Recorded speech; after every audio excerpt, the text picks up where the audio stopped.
어, 지난주 이제 뭐 아시겠지만 우리 참 제게도 참 너무 감사한 시간이었습니다.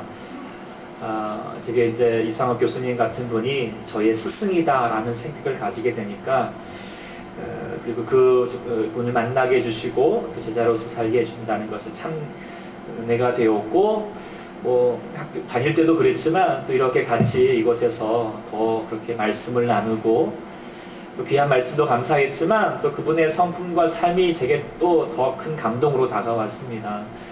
하여튼 제가 이 교회에 사실 그분이 온다는 게 만만치 않을 수도 있겠지만 선뜻 어떤 그런 내색도 없으시고 전화드렸을 때에도 하여튼 시간 내서라도 어떻게 해서든지 오시려고 하시는 마음부터 너무 감사했고 또 오셔서도 귀한 말씀 전해주시고 또 사례비도 막 드려도 뭐 하여튼 다시 돌려주시기도 하시고 그러면서 점심 못 먹고 갔다고 너무 미안해 하시는 말씀 계속 뒤 이어도 문자를 계속 보내주시는 거예요.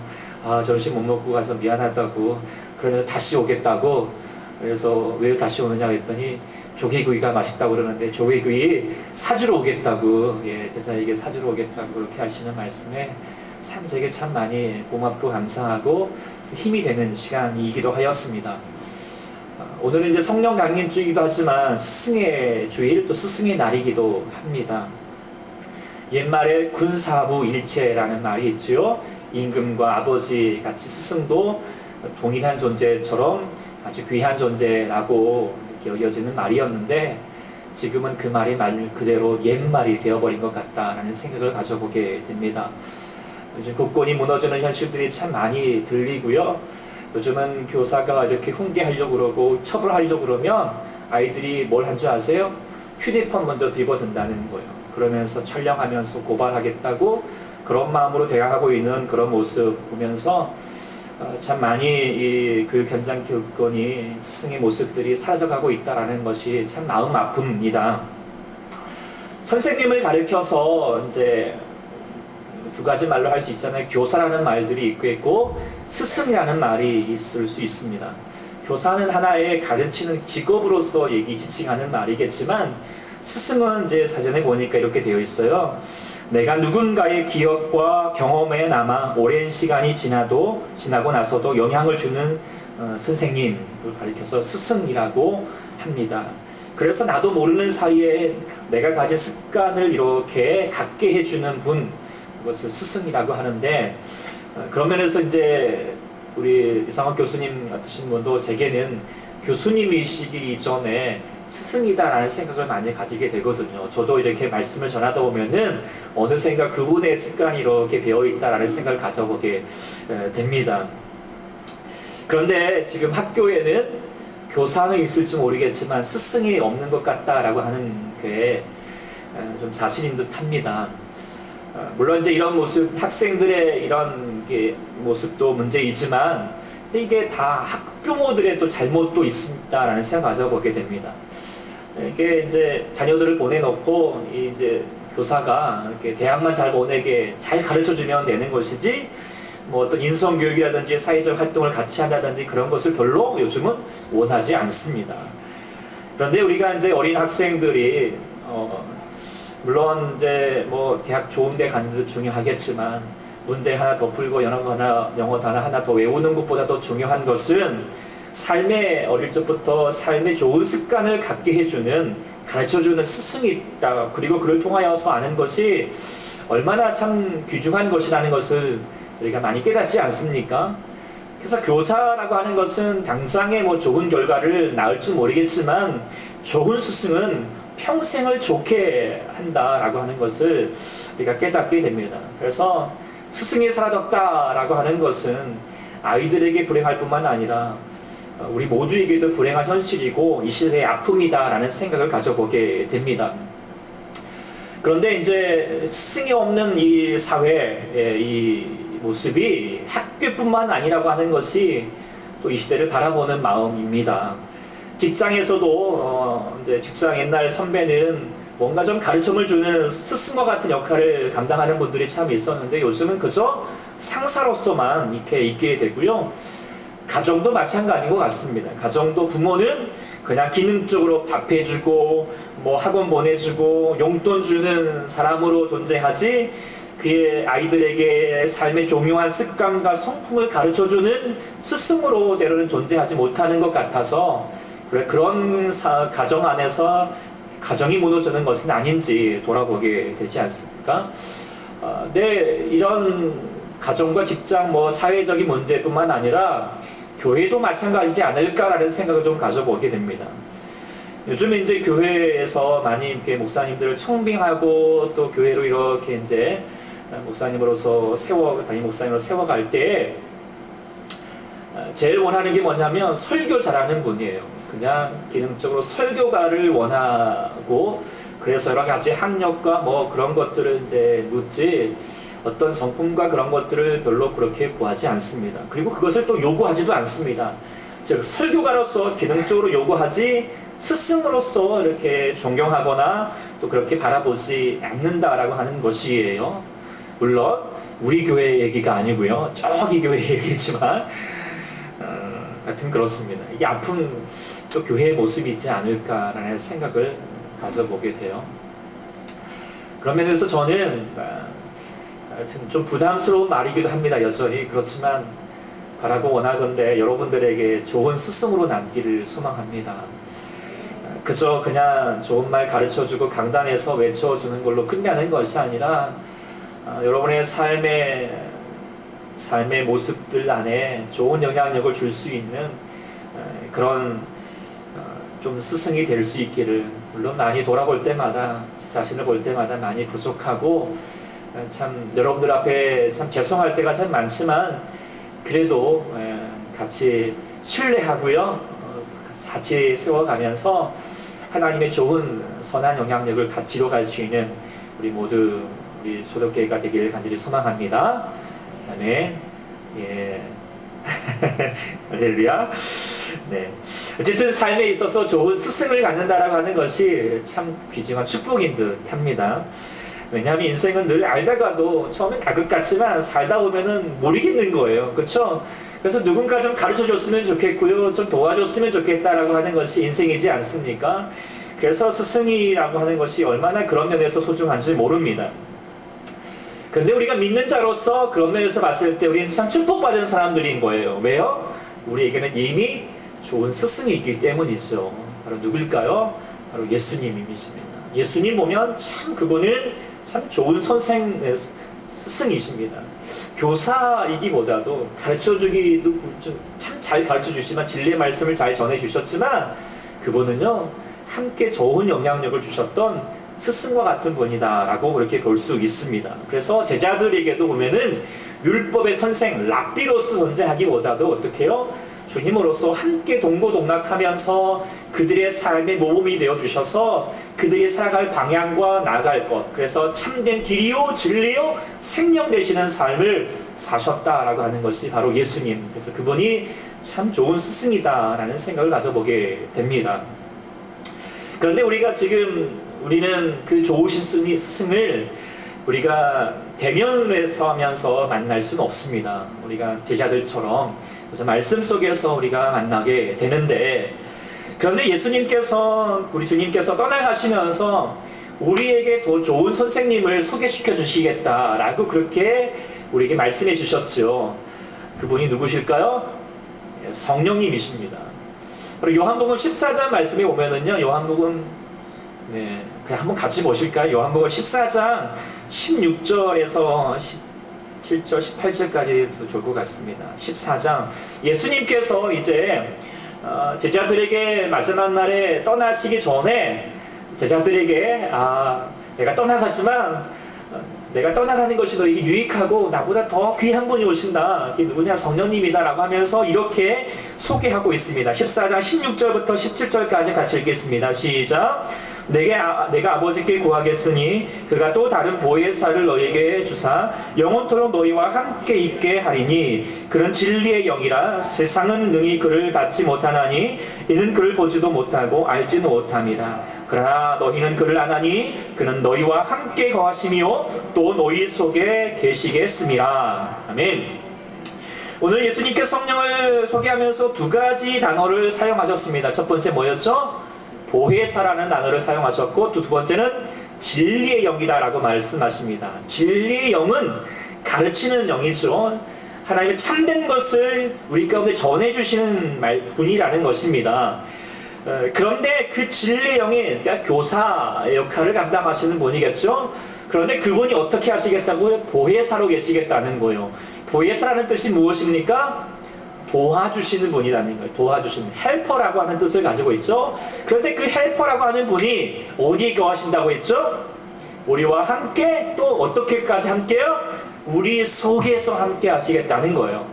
즉 지금까지 예수님은 제자들 앞에서 또 옆에서 함께 있으면서 도와주시면서 참된 길로 인도해 주셨지만, 이제 성령님께서는 어떻게 해요? 우리 안에 거하시면서 예수님처럼 우리를 참된 길로 인도해 주시는 스승과 같이 계시겠다라고 말씀하셨던 것입니다. 그래서 우리 주님이 성령님을 가리켜서 여러 가지 특징이 있잖아요. 우리가 생각해 볼 때 성령님 하면 어떤 걸 생각나십니까? 우리에게 방언을 하게 하시고 능력을 주시고 대단한 걸 허락하게 하시는 것 같은 느끼지만, 우리 주님이 성령님 하면 가장 중요하게 여기는 게 뭐냐면 보혜사다, 너희를 도와주실 분이다, 그리고 가르쳐 주실 분이다 라고 하는 것을 우리 가운데 소개했다는 것은, 우리가 먼저 우리 성령님을 구할 때 우리가 우리 가운데 우리 보혜사로 계신 주님이시구나, 우리를 도우시는 주님이시구나 라는 사실을 알고 그것을 구할 때 우리가 참된 성령님의 역사를 이루게 될 줄 믿습니다. 그런 면에서 우리가 어떻게 하면 성령님 그것을 누리게 될 것인가, 누린다는 말은 다른 말로 말하면 성령님 충만한다라고 하는 것이에요. 성령 충만한다라고 하는 것은 성령님께서 우리 가운데 역사하시겠다는 거거든요. 그런데 성령님께서 우리 가운데 어떻게 역사하기를 원하고 계십니까? 도와주시기를 원하신다는 거예요. 도와주시겠다. 주님의 길로 갈 수 있도록, 진리 가운데 나갈 수 있도록 도와주시겠다는 거거든요. 그게 성령 충만하도록 하는 거죠. 그러기 위해서 우리가 성령님 우리 가운데 도와주시도록 우리가 구하는 거예요. 어떻게 하면 주님께 성령님 우리 가운데 역사하시도록 주님을 도움을 구할 수 있을까요? 첫 번째, 오늘 말씀을 통하여서 알 수 있는 것은 우리의 연약함을 인정하는 거예요. 우리의 연약함을 인정하는 겁니다. 오늘 로마서 8장 오늘 첫 말씀에 26절에 이렇게 써요. 성령이 뭐 하시겠다고 그랬죠? 우리의 연약함을 도우시겠다는 거예요. 왜 주님의 성령님이 필요할까요? 왜 동능 주님이 우리 가운데 필요할까요? 우문선답 같지만 연약하기 때문이죠. 우리 연약하기 때문이라는 거예요. 로마서에서 바울이 계속 그 앞에도 얘기하고 있는 것은 뭐냐면, 사람은 다 죄인이다라고 말하고 있습니다. 죄인이라고 하는 것은 누구나도 넘어지고요, 실수하고요, 그래서 악한 길로 갈 수 있다라고 하는 것을 인정하고 있는 것입니다. 스스로 의인될 수 없다라고 하는 것이 사람입니다. 사람은 창조될 때부터 죄를 지을 수밖에 없는 연약한 상태로 태어날 수밖에 없었습니다. 왜요? 완벽하지 않기 때문이죠. 한계성이 있습니다. 전지전능하지 않습니다. 마치 어린아이 같잖아요. 제가 가끔 설명을 드리지만 어린아이 같아서 힘이 없습니다. 아는 것도 없습니다. 스스로 뭘 해갈 수가 없습니다. 그래서 그대로 있으니까 어떻게 해요? 배가 고파집니다. 배가 고파지고 그래서 연약함 가운데 있는데요. 그런데 여기까지는 아이가 죄를 지은 건 아니에요. 죄를 지을 수 있는 가능성이 있다. 아이와 같은 모습으로. 그런데요, 이 배고픔, 이 연약함을 어떻게 해결해 가느냐에 따라서 이게 죄가 되느냐, 의가 되느냐가 달라질 수밖에 없는 거예요. 이 배고픔, 연약함을 어떻게 해결합니까? 이 아이에게 연약할 때, 배고플 때 무엇이 가장 아이에게 최선의 방법이십니까? 가장 옳은 길입니까? 우는 것이죠. 응애하고 우는 거예요. 배고플 때뿐만 아니라 넘어질 때나 이렇게 악할 때, 이렇게 막 힘들 때 어떻게 해요? 아이는 최선을 다하여서 응애하고 우는 거죠. 그러면 뭐 하죠? 엄마가 아빠가 달려와서 도와주는 것입니다. 이것이 도움을 받는 것이죠. 그것이 바로 이 아이에게, 연약한 아이에게는 최선의 일입니다. 이게 선한 것이죠. 하나님 보시기에 옳은 거예요. 그래서 주님께서 너희가 어린아이같이 되지 않으면 결탄코 천국에 들어가지 못하겠다 하신 말씀이 이 말씀 안에서 견지에서 이루어질 수 있습니다. 그런데 아이가 악한 게 뭘까요? 옳지 않은 게 뭐예요? 배고파요. 막 지금 넘어졌어요. 다쳤어요. 그런데요, 뭐가 악한 걸까요? 울지 않은 거예요. 네. 울지 않고 엄마를 찾지 않고 뭐요? 자기 스스로 배고픔을 면해보겠다고 그러면서 이것저것 돌아다니면서 자기 스스로 이것저것 땅에 떨어진 음식도 지어 먹고 자기 막 내면도 밀어 먹고 뭐 어쩌다가 그러다가 먹지 말아야 되는 여러 가지 돈도 지어 먹고 뭐 여러 가지 삼키다 어떻게 해요? 큰일 나는 거죠. 그래서 이 배고픔을 자기 연약함을 스스로 어떻게 면해보려고 하다가 그런 어려움 가운데 빠지게 되는 거. 이게 바로 위 사람의 모습이다라는 것을 우리가 깨달아야 할 줄 믿습니다. 그래서 하나님께서 세상을 창조하시고 우리 가운데 주셨던 이야기 중에 선악을 알게 하는 나무를 너희 가운데 준다. 그리고 그것을 따먹지 말라라고 했던 게 무엇입니까? 너희가 선악, 옳고 그름을 네 스스로 따먹어서 스스로 자신이 판단하지 말라는 거예요. 그 판단의 기준은 누구에게 드리라는 거죠? 하나님께 드리라는 거예요. 하나님 보시기에 좋은 것이 좋은 것이고 내가 좋아 보인다고 그게 좋은 것이 아니다. 에?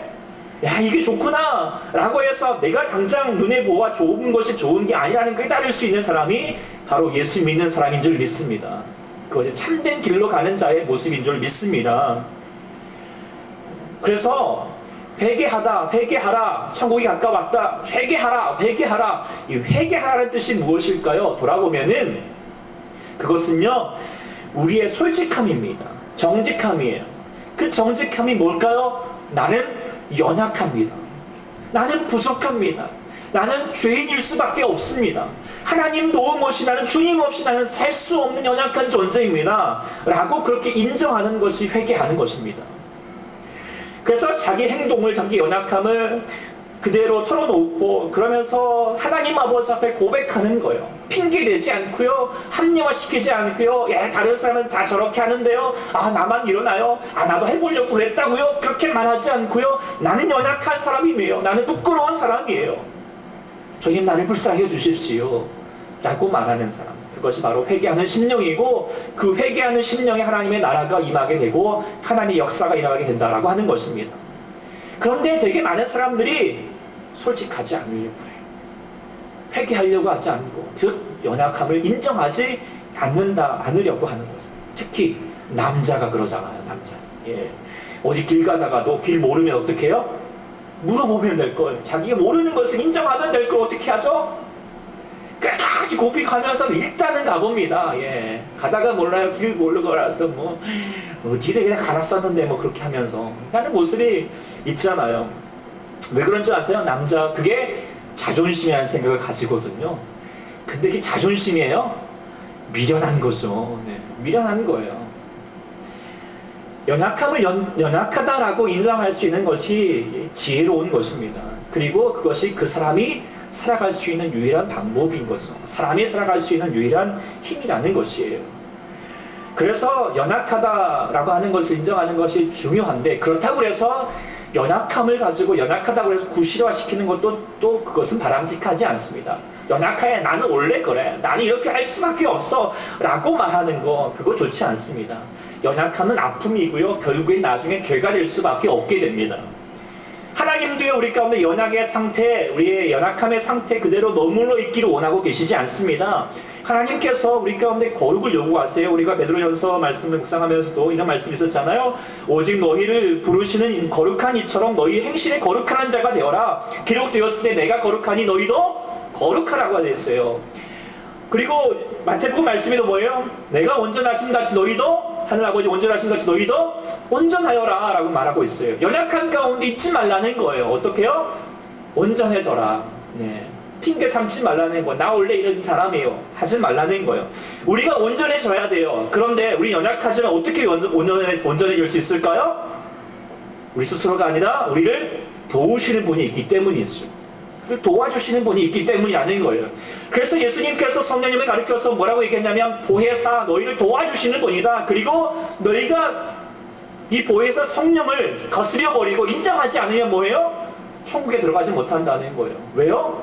너희 스스로 결코 하나님의 뜻을 행할 수 없기 연약하기 때문이죠. 그렇기 때문에요 하나님의 그 성령님의 도움을 받으라는 거예요. 그 도움을 받기 위해서는 먼저 뭘 해야 될까요? 주님 연약합니다. 나는 부족합니다. 제가 이번 주간에 이제 계속해서 좀 많이 이렇게 묵상되는 찬양이 있었어요. 부를까 하다가 좀 시간이 뭐 애매하기도 하고 또 그래서 금요일 날에도 같이 나누기도 했는데 가사만 제가 이렇게, 그리고 저희 초대교회 홈페이지에도 제가 이렇게 올려드렸는데요. 요즘 많이 부르는 찬양이기도 합니다. 근데 가사가 이렇습니다. 주여 우린 연약합니다. 우린 오늘을 힘겨워합니다. 주 뜻 이루며 살기엔 부족합니다. 우린 연약합니다. 주여 우린 넘어집니다. 오늘 하루 또 실수합니다. 주의 긍휼을 구하는 죄인입니다. 우린 주만 바라봅니다. 제가 마음 가운데 이 찬양을 계속 마음에 되새기면서 주님 아버지 앞에 이 모습들을 인정할 수밖에 없는 거예요. 저도 그렇고 우리 모두도 돌아보면은 늘 힘겨워하고 주 뜻대로 살고 싶었는데, 또 말씀대로 행하고 싶은데 또 넘어지고 또 실수하고, 그런 우리의 모습들을 정말 때로는 막 감추고 싶은 거예요. 인정하고 싶지 않고 나만 이러나 다른 사람들 다 그렇지 뭐 그렇게 얘기하고 싶지만, 그런데 그러면 그럴수록 마음 가운데 평안이 없고요, 마음에 더 어둡다라고 하는 것이죠. 그런데 하나님 아버지 앞에 찬송하면서 주님 나 연약합니다. 주님 나 오늘도 힘겨워합니다. 주님 실수합니다. 주님 나는 주님 아버지 앞에 여전히 죄인입니다. 그렇게 고백하고 나아가면 우리 하나님께서 나를 부분히 안아주시고 나를 인도해주셔서 내가 너 안다, 그러니까 내가 너와 함께 하겠노라고, 너를 도와주겠노라고 말씀하신 주님의 음성이 우리 가운데 들려서 다시 회복하게 되는 역사를 제가 많이 누리게 됩니다. 여러분들 또 이 역사를 많이 누릴 수 있기를 간절히 소망합니다. 우리 연약합니다. 할렐루야. 그것이 부끄러운 것이 아닙니다. 그리고 그것을 인정하지 않은 것이 부끄러운 것이죠. 우리 가운데 귀한 길은 뭐예요? 우리 연약함을 인정하고 하나님 도와주십시오. 저를 국력해 주십시오. 그렇게 나갈 때 우리 성령님께서 우리 가운데 역사하실 줄 믿습니다. 실제로요, 가장 성령님께서 우리 가운데 가장 임하게 하게, 충만하게 하는 가장 기도가 뭐냐면 이거거든요. 주님 저를 불쌍히 여겨 주십시오. 주님 저를 불쌍히 여겨 주십시오. 여러분들 기도하실 때 이 기도만 계속해 보십시오. 성령님께서 우리 가운데 역사하신, 왜요? 우리 주님이 보혜사이시기 때문에, 우리 도와주시는 분이시기 때문에 그렇습니다. 그래서 우리 전약함을 도우시는 주님, 그 완전하신 주님을 누리시는 여러분들 되기를 간절히 소망합니다.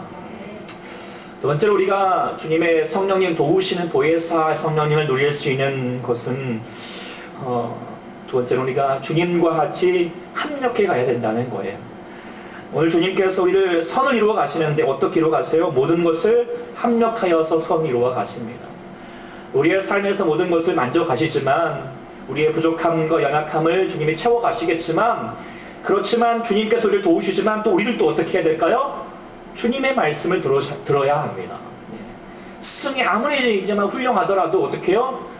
가르침을 받으려고 하지 않으면 아무 소용이 없는 것처럼, 우리 하나님께서 우리 가운데 스승으로 계시고 우리 가운데 보혜사로서 돕는 자로서 계시지만, 우리가 도움받으려고 하지 않으면 어떻게 해요?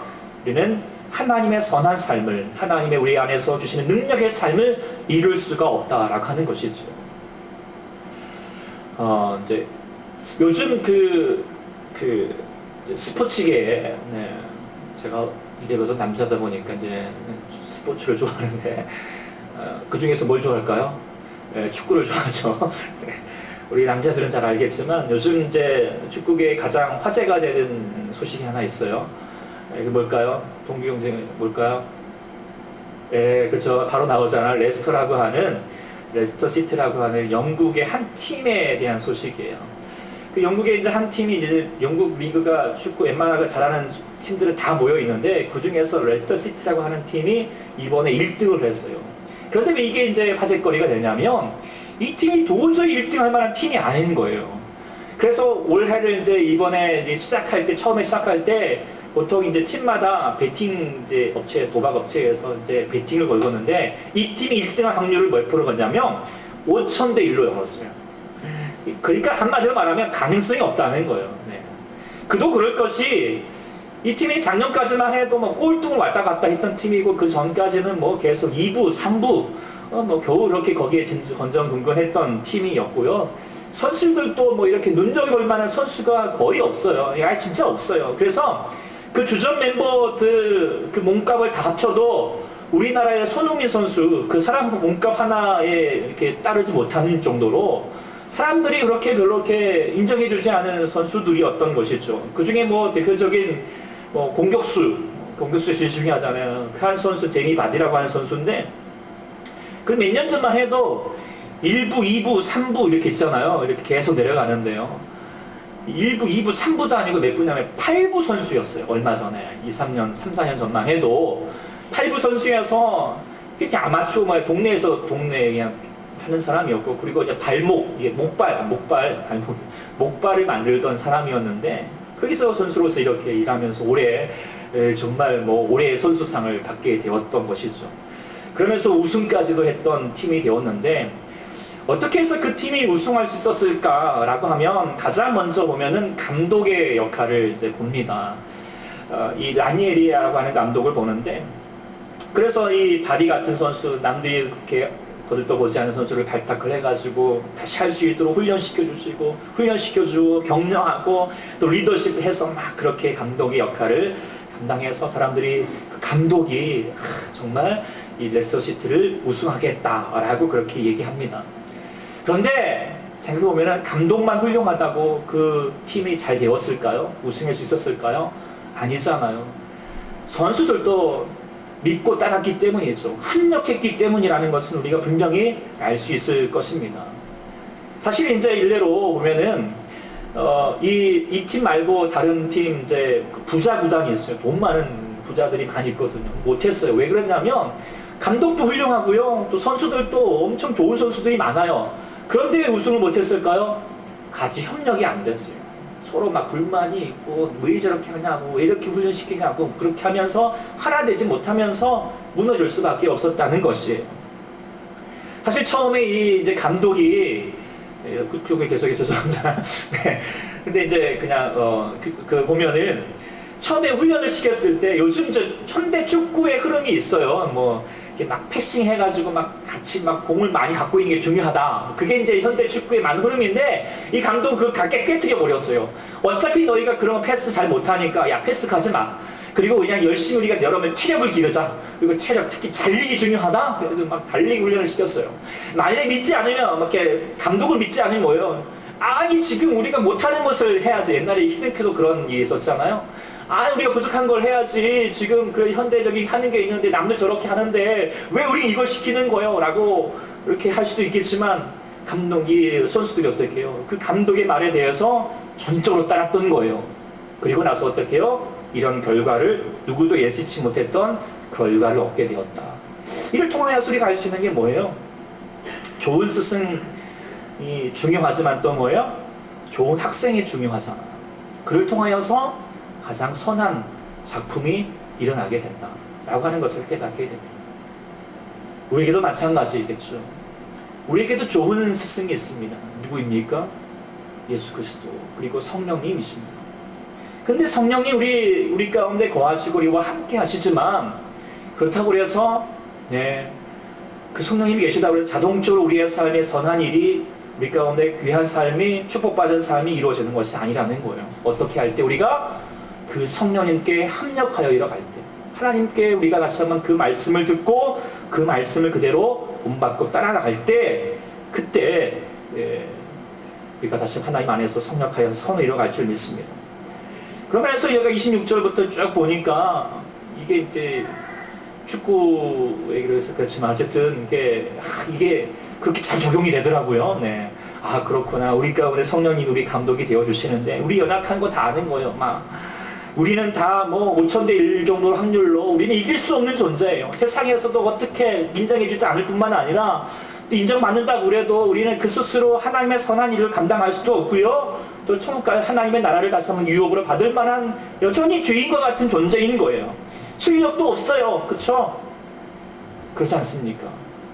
그래서 마치 8부 리그에 전전하면서 목발이나 만든 인생이 될 수밖에 없는 그런 인생이고, 또 여기는 것처럼 마땅히 기도할 바를 알지 못해요. 어떻게 우리가 이걸 감당해야 될지, 어떤 인생을 살 것인지, 무엇을 해야 될지 때로는 모르지만 누가 우리를 코치해 주세요?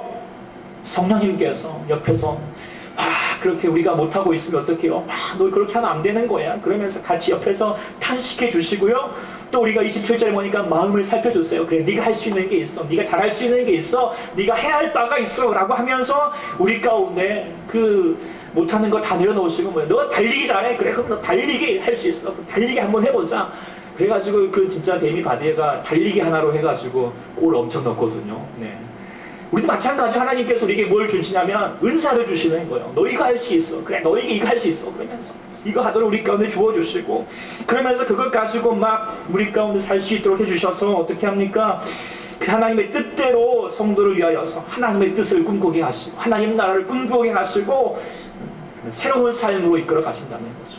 그래서 끊임없이 훈련시켜 주시고, 물론 우리가 성령님의 생각과 우리의 생각이 다를 때가 있어요. 세상의 흐름은 이러건데, 세상은 이렇게 해야 되게 성공한다고 그러는데, 우리가 성령님 따라갔다가는 정말 세상에서 망할 것 같고 인정받지 않을 것 같고 놀림당할 것 같은 거예요.